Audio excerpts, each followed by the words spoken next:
Brew, what grade are you giving the Cowboys?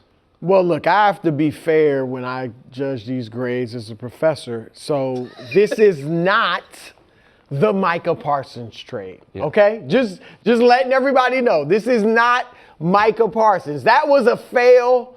We get it. Now it's time to move on. I like Quinnen Williams. I like him a lot. At the very least, he's a very good player. At best, he's an all-pro level player. So I like adding him. I am not buying into the, they're only 3-5-1. Why are they adding him? Because I look at it as a future. He's only 27. He's great. Unlike Kenny Clark, who's great against the run, but, okay against the pass. This guy's great against the run and the pass. So he's a good pass rusher, but also great against the run. And at 27, he'll be around, should they want him for a few years, several years. And they have him locked up for a few years already. Aaron Donald played to 32. Chris Jones still going strong at 31. So you got him for a few years. While I understand the value of draft picks, I think sometimes they can be overrated in that I think they give fans hope and they give GMs, maybe bad and sometimes bad GMs, a little life. Okay. A little hope, a little extra time. So again, I understand the value of picks, but all picks don't hit. And that you have to make those picks hit. So they got a proven commodity in Quinnen Williams in contrast to somebody that might not be that good. I had this graphic. Now, these are number 1 picks since 2014. 2 of them are legitimately great players, Joe Burrow and Myles Garrett. And then Baker Mayfield and Jared Goff have become very good players, but had a, kind of a rocky road and been around the mulberry bush. And those are number 1 picks.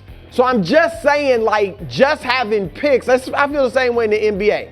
They can add value for trades and stuff, but if I can get a young, proven player that I already know is good, I want him. So I didn't go overboard, but I didn't kill him. I think it was a B. Okay. You thought I was going to say A? I love this bit. I think it's a resounding F. Yikes! Wow. I so fundamentally and vehemently disagree with how the evaluation of the value of draft picks in the NFL. In the NBA, Brew, I agree with you in large part because the NBA is about having a couple real difference makers. But you look at every good team across the league and who their best players are and how they got them. And 90% of the best players on the best teams are homegrown guys. Everyone that matters on the Cowboys, aside from George Pickens. Is a guy they drafted. Javonte. Javonte, right? But and I also think that is I don't look at Javonte as a foundational piece. I think he's having a nice year. You're right that it is fair to look at the Micah trade as finished business and the Quinnen Williams trade as separate business. That's fine. Because I get it. If you combine them, it's a disaster. Yeah. But I do think it's okay, since the main capital changing hands in this one way and then the other way was draft picks, is to judge this trade on, did you overpay? The Micah trade, and I will do this as quickly and simply as possible, according to the draft value pick charts, essentially, was worth 474 points. That's approximate because you don't know exactly where those picks are going to be. In this trade, the Cowboys sent out 437 points. So that difference is the equivalent of about the 100th pick of the draft. So they got back for Micah Parsons barely more than they gave out for Quinnen Williams, according to the draft value charts. Yeah. That is disastrous. That is either you think they absolutely robbed Green Bay blind, or that they way overpaid for Quinnen Williams, or I guess the third option is Quinnen Williams and Micah Parsons are very close in caliber of players. Like those are and I don't think I don't think they robbed Green Bay blind, and I don't think Quinnen Williams is close to the caliber of player Micah Parsons is. I also think Jerry Jones himself 1 game ago said this wouldn't make sense to do when he said, I don't know what's realistic. Could one better player, if we didn't pay too big of a price, have a better player on defense possibly help? I'm not trying to be cute, but that's why you'd go get him, because you think that could help your defense. Are we one player away on defense? I think we're not. I think we're more than that away. But we're closer to it than it looks in my mind is executing better on defense. He's saying we've got the people, we just need to execute better. And I know they got 2 players, but one of them they got for a 7th-round pick who has been benched by the only defense in the league worse than the Cowboys. And if it's not about this year, then why did you not just make the trade in the offseason? This trade would have been there. Like, you are giving away what might be the 40th pick in this year's draft for this year's production from Quinnen Williams when we all think the Cowboys are going nowhere. And I don't think Brew, a D tackle that turns 28 in a few weeks, is young. I don't think he's old. I think he's right dead in the middle of his career. Yeah, I mean, he's 6 years in, right? Yeah. He should have 4 or 5 years. I think 5 would be optimistic, left. But sure. I don't look at it like trading for Sauce.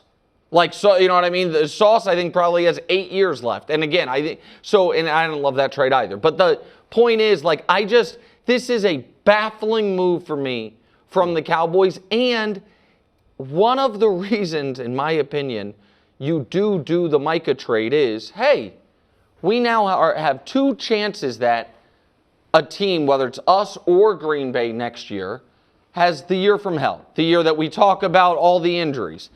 The fact that in this trade, they give up whichever pick is better, they're not inoculated against a Jordan Love injury and the Packers having the 6th pick, then they trade that away. That's a very NBA-esque maneuver on here, that the Jets get the better of the 2. I just think it is disastrous. I think it's disastrous. Their upcoming schedule: Raiders, Eagles, Chiefs, Lions. Brew, are you writing off the Cowboys? My athletic playoff predictor has them at 4%, which is I thought was strange because that Dak was so fired up. He's not like he's expletive pumped for. If I'm Dak, I'm trying to be as optimistic as possible. And I think as a player, you never, until you're mathematically out of it, think you're done. So I get his optimism. But yeah, it's about next year. It's about next year. I think they'll be better with Quinnen Williams, but not a playoff. Can I just add one other thing? Yeah. And again, I'm not conflating the trades, but part of the Micah rationale was how much they love Kenny Clark. This guarantees Kenny Clark is cut. They gave Osha Odighizuwa $20 million a year. Quinnen Williams is at $20+ million a year. Kenny Clark, who plays the same position, is at $21 million next year. So that's the other. You're not having 3 defensive tackles at $20+ million a year next year. So that's the other. The other piece of it is you are now saying Kenny Clark is not going to be on the team. Kenny Clark is making $20 million. $20 million each of the next 2 years. Now they can cut him for nothing. Yeah. There's no dead money associated with it, but yeah, it's too much. All right. Dallas on a bye, then in Las Vegas. Colts, talk about the other trade. They're in first place in the AFC. The offense first in points, the defense 7th in points. But opponents' passing yards per game, well, that was 26th. So enter Sauce Gardner, who should shore up a weak spot on the squad, 2 firsts, and Mitchell to New York. How much pressure, Nick, does this put on Daniel Jones? Oh, it puts more pressure on Indy's front office because now Daniel Jones is going to get another huge contract. Yeah. Guaranteed. Or the franchise tag's going to be $46 million. The Colts have somehow painted, for reasons I don't totally understand, put themselves in the exact position the Giants found themselves in, which is, oh man, we're going to end up having to pay this guy without being certain of him. And I don't think you can be certain of him after 1 year. You can franchise him. Yeah. Right, franchise him. $46 million is a ton of money. So there is huge pressure on the Colts front office. Yes, there's pressure on Daniel Jones. The shame of it for Daniel Jones is there are 2 major issues with Daniel Jones. One is, an opinion-based one. How good is he actually? And different people can disagree. Greg is a reasonable, really smart football guy. He and I have disagreed on Daniel Jones for 5 years. So that's a subject of debate. What is not a subject of debate is he going to be healthy? And he has completed one season in his career. One season in his career, and they are pushing their chips into the middle of the table with a quarterback who in college broke his collarbone. His first year in the pros had a high ankle sprain, played 12 games. His second year had 2 injuries, played 14 games. His third year had a neck injury, played 11 games. His fourth year was healthy. His fifth year tore his ACL, played 6 games or 10 games, I'm not sure which, or played 6 games. And then last year, remember they benched him because they were worried he would get hurt and injuries guarantees would kick in. Back there. Right.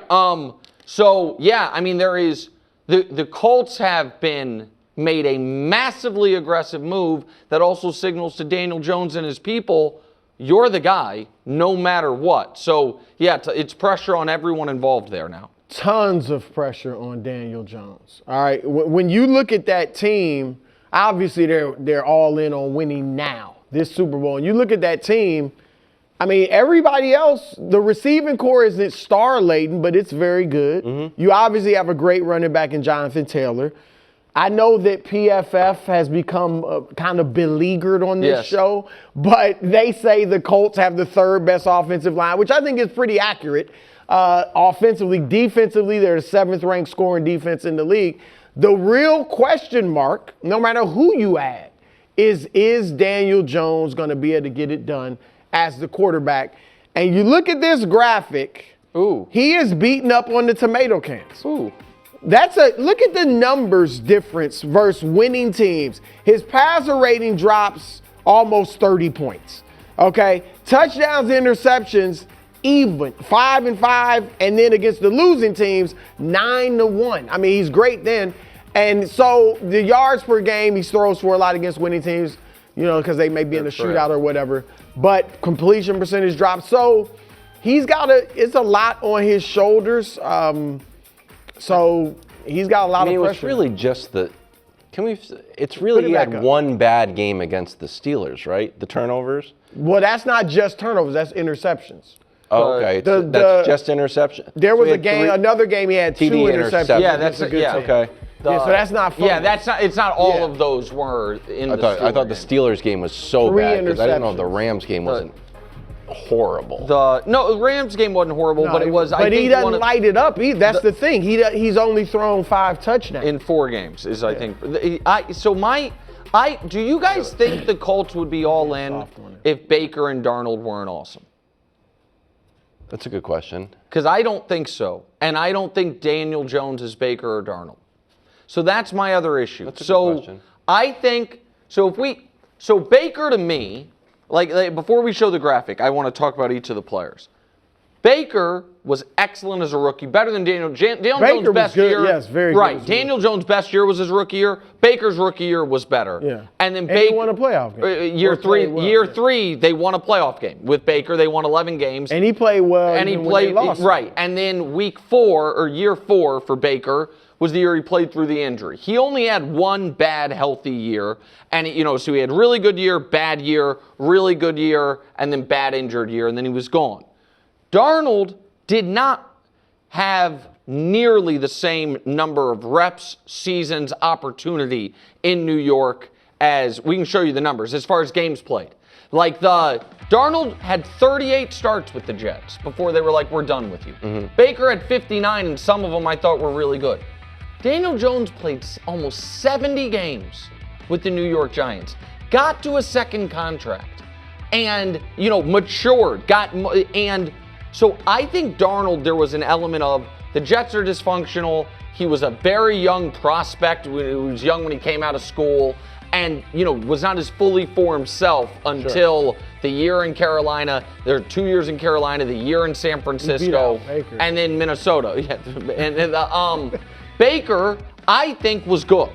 Wasn't as good as he is now, but was good, had the bad year in Carolina, and then found his way. Daniel Jones is not, to me, like an enigma. We have 6+ seasons of who he is as a pro. But don't you think? I think his early career was much better than Darnold's. Because like you said, his rookie year was really good. 24 touchdowns, 12 interceptions. That was to me the only really good year he had. I wouldn't say it was really good the year he led him to the playoffs, but it was a solid year. He didn't throw for many touchdowns, but he ran for remember, he was like a really good runner and then won a playoff game. And he also had a lot of head coaches and offensive coordinators. So I think he was shifting all the time. And so Darnold showed you nothing. Like, people had completely written him off. I think Jones was a lot better than Darnold early in his career. I absolutely agree with you that Jones versus Darnold, their careers with their first teams. Like, Darnold's career with the Jets was a disaster. My point was, it was relatively brief. It was 3 seasons. And he was a very young prospect, and he then had a lot of time removed there before he was good. He had 2 years in the wilderness in Carolina, a year on the bench in San Francisco, and then kind of reborn in Minnesota. Yep. Daniel Jones, we are less than 1 year removed from him being just a bad starting quarterback. That was a toxic contract. You put that on Daniel Jones, you put that on the Giants' offensive line. I feel like I put a lot of it on Daniel Jones. Okay. A lot of it. But all these, other than Baker, all of these guys that have had resurrections, we could say Geno was showing you nothing to think he was going to be good. Obviously, Darnold. I do think Darnold's more talented, certainly arm talent, than Daniel Jones. Again, like, Geno started less than 15 games. Yeah, but some of that's on them. No, of course. But no, I'm not. Geno started less than 15 games in his career with the Jets, gets his jaw broken, is then a backup for 8 seasons, and then, gets another chance and is a different, mature, older, different player. Daniel Jones had 70 games and the confidence of a second contract with the New York Giants, and that team, this time last year, was like Tommy DeVito is the better option. So it is so hard for me to believe that it's been that quick of a transformation to where he is now a legitimate, like, a team can say, he is our starting quarterback, and we are A-list Super Bowl contenders to go all in. And that's what they're doing. All right, flip it. What if I was Daniel Jones and you were Chris Ballard, okay? Hey, you know what? You saw what I did in New York, up and down. I think a lot of it was the offensive line. Saquon couldn't get going there, and all of a sudden, he almost set the record once I think I could be on a similar path. So I'll make you a deal. What if halfway through the season, we're in first place in the AFC, and we score the most points, and I'm tied for second in passing yards? Would you then believe in me? Yeah, again, I'm Chris Ballard. That's a weird spot. Like, I'm saying, like, I've held up my end of the bargain. He has absolutely held up his end of the bargain, and it would be an amazing story.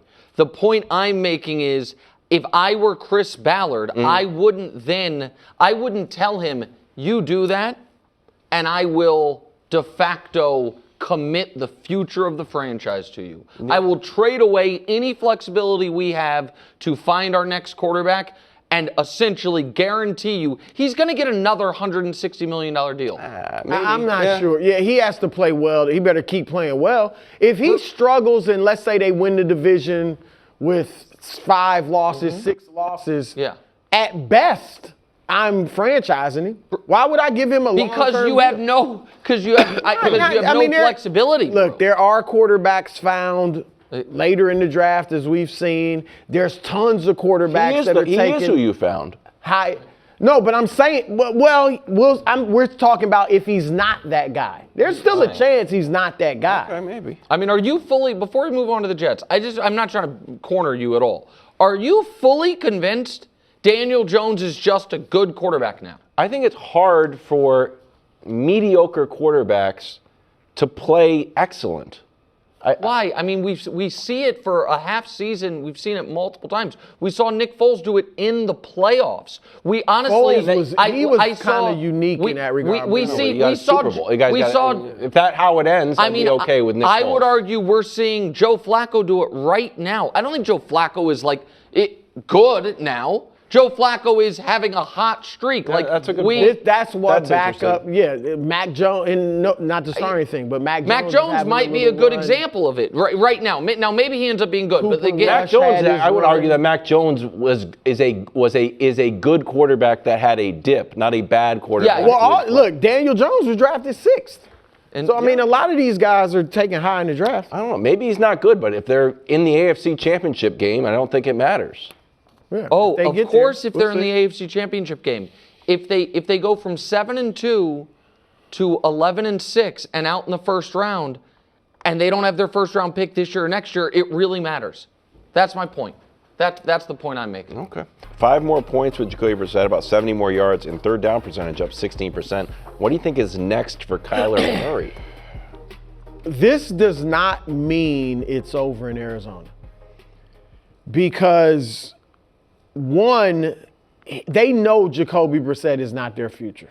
They know it, all right? And so the hope, I would believe, if I was in their shoes, my hope would be this humbles Kyler Murray. We know he's got talent. He's a 2-time Pro Bowler. He was Offensive Rookie of the Year. His problem, reportedly, has been his attitude and study habits or lack thereof. And height. You would hope, no, I mean, that's you, but they drafted him number 1 as a short player. And he's a 2-time Pro Bowler as a short player who led them to the playoffs. So I'm not saying he's going to be a Hall of Famer. I'm just saying he's got talent far more than Jacoby Brissett. He just has to learn. So if I'm the Cardinals, that's my hope, that this humbles him and he will learn. Because either way, I got to put him in. I have to play him. Because even if I want to trade him, I have to put him in and hope he plays well enough to up his trade value a little bit. He's got, what, the 5-year, $230 million contract. I don't want to interrupt you just because you're talking about playing him. Dusty just got in my ear and said Kyler has now been put on the IR, so he's out for at least 4 games. No, he's not going to play. He's not playing again this year. I don't think he's ever going to play again for the Cardinals, bro. So they're just, what are they going to cut him and just give him away? No, they'll trade him in the offseason. Yeah. They'll trade him in the offseason. That's a hard contract to trade. No, I disagree with you. I think it's a very easy contract. Really? A 5-year, $230 million contract? Well, it's not, Brew. For a guy that's got benched for Jacoby Brissett? Hold on, just real quick. It's no longer a 5-year, $220 million deal, right? It only has a few years left. You can get out in what, after 2 seasons? No, but if once they trade him, Brew, then you can, whoever acquires him, the guarantees have been paid. So the whoever acquires him would be basically have him on less than $40 million a year at will. And so I don't think you're going to get a major draft haul back for him. Yeah. But I think that you can get, I bet they get a 4th-round pick for him and get him off the books. I don't think Kyler will ever play for the Cardinals again. The only way Kyler plays for the Cardinals again is if Jonathan Gannon's fired. Like the head coach can't bench the quarterback for Jacoby Brissett and then next season be like, that's going to be our guy. And so Troy Aikman was benched. Yeah, Brew is I know that was years player, ago. not 7 years into his career. But still, he was a good player. I would be absolutely stunned if Jonathan Gannon is the head coach of the Cardinals next year. Kyler Murray's not going to be on the team. And maybe you'll have a reclamation. Brew's right that one of my critiques has been, we just heard Tua say, I just have trouble sometimes seeing the middle of the field. Kyler's 3 or 4 inches shorter than Tua. I think there are limitations on him from a size standpoint. I think we have seen his play and the team fall off at the midway point of the season every year, and that his play drops off somewhat. The team can't win games. I don't know that he is built for a 17-game season, and I don't think he's a great leader. I don't think he has great work ethic, and I don't think he's going to be the Cardinals quarterback next year. Like, I'm taking that as a given. Where's the trade? I mean, everything you just said, why would I trade for him? Because teams are starting Tyler Shough. There's needs, and I'm with Nick on this one. I don't think he plays for the Cardinals again.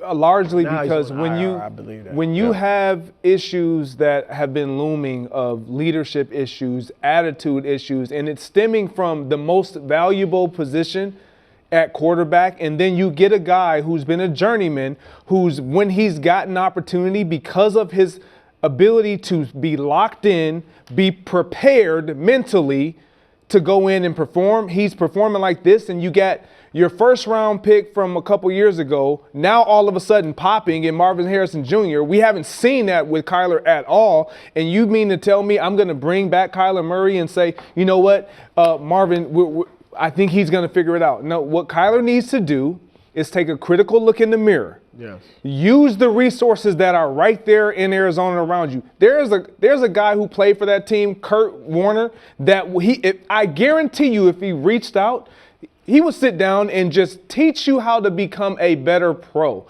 like a leader, a studier of film. And I'm not trying to attack Kyler Murray because he has talent. And I believe in this league, when you are drafted that high and there's this feeling of he has something that we can work with, there's always going to be somebody who's willing to take that chance and feel like I can pull the best out of him. They weren't the coaches for him. And if he's willing to take that step for himself critically, then I think he continues to play, but not for the Arizona Cardinals. Nick, let me show you a graphic, because I think this is kind of a graphic based off one of your takes, which is shorthand. If it was going to happen, it would have happened. No playoff wins for a quarterback drafted number 1 in his first 6 years. So Kyler is in year 7. It's Kyler, Stafford, who eventually obviously got a Super Bowl, and Vinny Testaverde.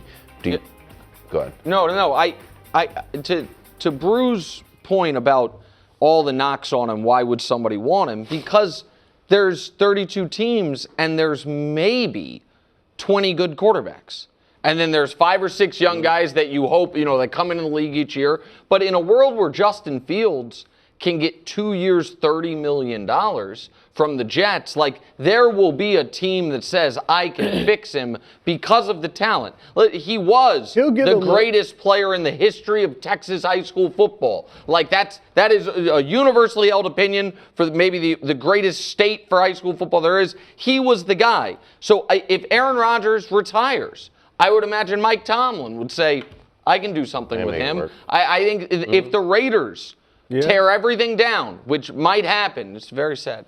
But I would imagine they would give it a look. I don't know what Tyler Shuck in New Orleans is going to show, and God only knows what the Cleveland Browns are going to be doing. And everyone isn't going to be able to draft a quarterback, next year. And so there'll be a home for him. But this, to me, you cannot say Gannon had an out of just Kyler's just hurt.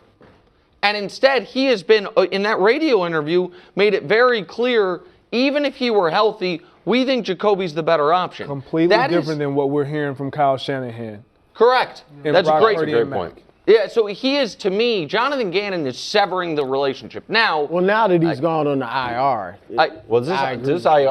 I don't want to speculate about the IR, but we thought he was coming back, and now he's on the IR. Well, the latest report is that they had a foot specialist look at it, and they're like, actually, it might be 4 to 8 weeks. Like, the only way that I think Kyler is on the Cardinals next year is if Gannon gets fired, and the new coach basically doesn't like the quarterback class and is like, Kyler's our guy, and they give him a year with that. But either way, I think this is a divorce.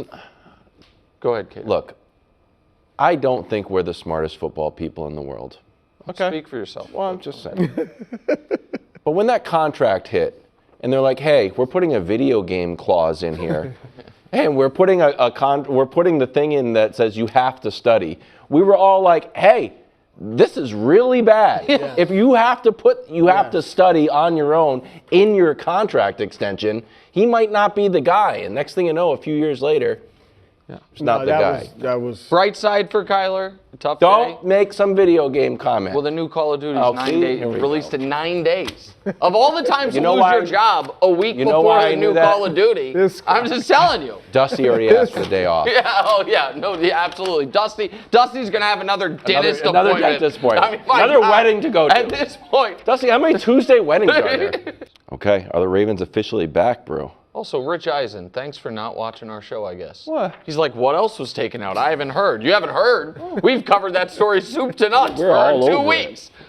I mean, look, I wanted the cosign from Kyle Van Noy, but I'll take it from King Henry. I will take it from King Henry. And I get it, Kyle. You're the defense. You don't want to get ahead of yourself. Count your chickens before they hatch, so to speak. you got work to do. All right, so don't get cocky. I actually like that attitude. But I considered shelving T7. But after the King thank goodness. co-signed, I thought he was about to say Brew is right. I mean, he gave it such a strong cosign. The toy toss that transformed the tacklers is back, and so are the Ravens. Nick, look at this. Look at this graphic. What am I looking at? Look at this graphic. It happened last year. It's happened this year. Defense was giving up 35 points a game. Now 13. Yardage dropped. Look at the rush. I mean, almost cut in half. The takeaways have doubled in the less games. Passer ratings dropped tremendously. And they still have work to do. Now, they're going to continue to get better. Minnesota is not an easy game. Like, they don't have any room for error. So they have to, like, show up, and they seem to have the right attitude. Yeah. Van Noy seem to have the right attitude. Obviously, all of them are talking the right stuff. But, you know, you can't slip up. Minnesota's tough, but I do expect them to go out there. Their offense, obviously, is great, and the defense is getting there, and I think will continue to get better. Yeah, look, they're policing themselves. I love it. I love that this was a thing that your quarterback came out and said, you know what? I did it. This was on me. I took the toys out, all the games, all the extracurricular because we had to focus. It truly aligns. Stupid. And I know coaches can say this type of thing. And you guys heard me when we thought it was a Harbaugh-led thing. It's like, man, that might not go over well. But when it's done by your quarterback, you're going to respond accordingly. I think to say that they're back, I want to see what they look like against the Minnesota Vikings. Because you weren't here. I did not think the defense played well in the first half against Miami. No, they allowed 6 points in the game, so it sounds weird and it sounds like I'm being a hater. Miami got the ball inside the 30 a half dozen times. It felt like Miami could have had 20 points at halftime, but they're the Dolphins. It was bend but don't break. Right, and it was in the red zone. And so I was less encouraged by that defensive performance than allowing 6 points would suggest. And it seems like you feel similar. Yeah, look, I think the acquisition that they just got with Draymond Jones it can be big. Their biggest issue is in the center of that defensive line. Losing that meat, that bulk that they absolutely. But however, they haven't been able to get pass rush. They've struggled in the back end. And when you don't get those things, we've talked about this ad nauseum. When you're talking about great defenses, you're constantly talking about guys who can pressure the quarterback, who can disrupt what you want to do as a passing attack. If you can't do that, you're going to struggle. I don't care who you are. You're going to always give a team a chance to come back like the Bills did and make a run to beat you in the waning moments of the game. So I like the move that they made. I think they're figuring it out. This game against the Vikings, it's huge. Thanks for watching. Subscribe here to get more from the show and to check out clips from other shows on FS1.